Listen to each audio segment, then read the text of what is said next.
Il y a un problème de gestion des pouvoirs dans nos villages depuis qu'on a connu ces crises successives-là. Vraiment, c'est compliqué. On parlait des dozos, mais ce n'est pas que les dozos. Il y a des gens même qui ont occupé le village de leurs camarades. Il y a des gens qui ont fui leur village parce que le village est sous occupation. Ça se passe en Côte d'Ivoire, ici, dans l'ouest du pays. Non, mais quand même. Et tout ça, c'est ça qu'on veut relever. C'est avec la complicité des autorités. Parce que normalement, c'est les sous-préfets qui gèrent les villages.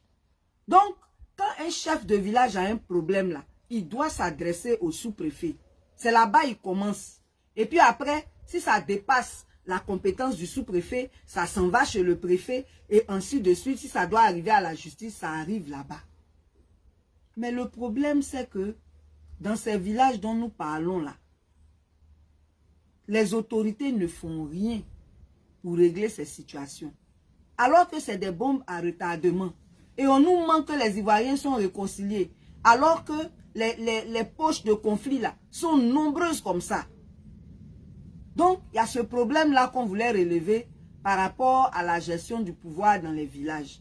L'autre problème, c'est que les problèmes de succession dans les chefferies là, la politique et l'argent s'en mêlent. Il y a des villages qui sont sous occupation et il y a des villages où on ne respecte pas la succession. Toujours est-il que ça donne le même résultat. Le vrai chef n'est plus le chef et il y a un désordre qui s'installe. Le désordre a ses conséquences évidemment. Et ça là, les autorités le savent, elles ne font rien. Ça veut dire qu'elles sont complices.